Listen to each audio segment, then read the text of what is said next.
नमस्कार, मैं सोनल गुप्ता, सहायक आचार्य एमएचयू गवर्नमेंट कॉलेज डीग। आज हम हमारे इस व्याख्यान में वैदिक साहित्य के अंतर्गत अग्नि देवता का अध्ययन करेंगे। देव शब्द की व्युत्पत्ति करते हुए निरुक्तकार यास्क ने लिखा है कि देवता अपने भक्तों को प्रकाश तथा ज्ञान देने के साथ ही उनकी इच्छाओं के भी पूरक हुआ करते हैं।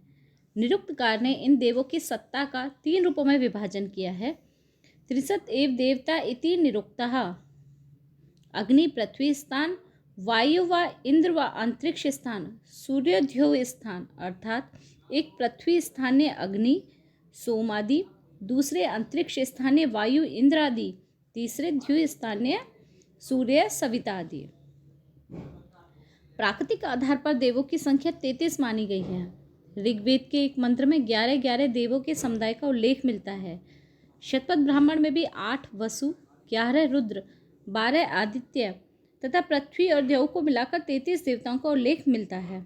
कुछ स्थानों पर 3339 देवों का उल्लेख भी मिलता है। पुराणों में जो 33 कोटि देवताओं का उल्लेख मिलता है, वहाँ कोटि शब्द प्रकारवाचक है, संख्यावाचक नहीं। प्रभाव और विस्तार की दृष्टि से अग्नि को ऋग्वेद में दूसरा स्थान प्राप्त है। 200 सूक्तों में अग्नि की स्तुति की गई है। वैदिक मंत्रों में अग्नि की 3 प्रमुख विशेषताएं बतलाई गई हैं। नंबर 1, नेतृत्व शक्ति में संपन्न होना। नंबर 2, यज्ञ की आहुतियों को ग्रहण करना। और नंबर 3, तेज एवं प्रकाश का अधिष्ठाता होना। अग्नि को जात वेदा कहा गया है, अर्थात वह ज्ञान का आगार है और उपासना करने वालों का कल्याण करता है। ऋग्वेद के मंत्रों में अग्नि का विशेष संबंध यज्ञ की अग्नि से है।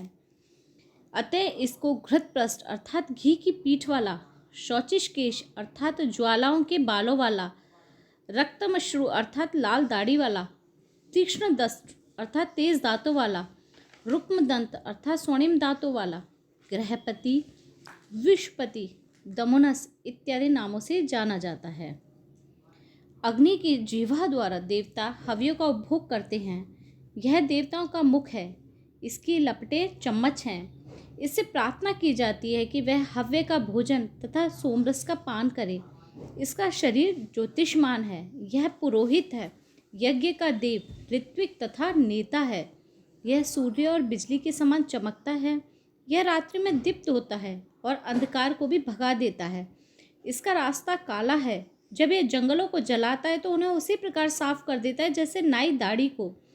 इसकी लपटों की ध्वनि समुद्र की गर्जनाओं के समान है। इसका लाल रंग का धुआं आकाश तक उठता है और ऐसा प्रतीत होता है जैसे आकाश को थामने के लिए खंभा लगा हो। इसे धूमकेतु भी कहा गया है। इसका रथ सोने के समान चमकता है और 2 मनुजवा एवं मनोज्ञ वायु प्रेरित लाल घोड़ों द्वारा खींचा जाता है। वह द्यौस का पुत्र है और इनको पुरुष सूक्त में विराट पुरुष के मुख से उत्पन्न भी माना गया है।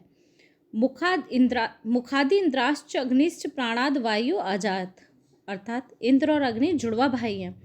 अग्नि सूखी अरण्यों से उत्पन्न होती है जो कि इसकी माता है। सूखी समिधाओं से उत्पन्न होने वाला अग्नि उत्पत्ति काल में ही अपने माता पिता का वध कर देता है। अग्नि को 10 कन्याओं से उत्पन्न भी कहा गया है। ये 10 कन्याएं मनुष्य की 10 उंगलियां हैं। इसको सहस्पुत्र भी कहा गया है क्योंकि अग्नि को उत्पन्न करने के लिए मनुष्य को जोर लगाना पड़ता है। वह आकाश में उत्पन्न हुआ और मातृश्वा वायु द्वारा पृथ्वी पर लाया गया है। सूर्य भी अग्नि का एक रूप है। अग्नि के 2 स्थान बताए गए हैं, द्युलोक तथा पृथ्वीलोक। वह मानवीय जीवन से अधिक संबंध रखता है, इसीलिए इसको अतिथि और गृहपति भी कहा गया है। अग्नि को अनेक नामों से पुकारा जाता है। यविष्ठ्य अर्थात सदा युवा रहने वाला, मेध्य अर्थात सदा पवित्र रहने वाला, कविशस्त्र अर्थात कवियों द्वारा प्रशंसित, दमुना अर्थात घर का परम मित्र आदि। यह घी के द्वारा हव्य का भक्षण करता है, अतः घृत जिह्वा है। यह हव्यों को देवताओं तक पहुंचाता है, अतः हव्य वाहन है। सभी मनुष्य इसको चाहते हैं, अतः यह वैश्वानर नर है। सब इसकी स्तुति करते हैं, अतः यह नराशंस है। यह यज्ञ का साधन और भूत प्रेतों को भगाने वाला है। अग्नि आर्यों का प्रमुख देवता है और इसके बिना कोई भी धार्मिक कृत्य संपन्न नहीं हो सकता है।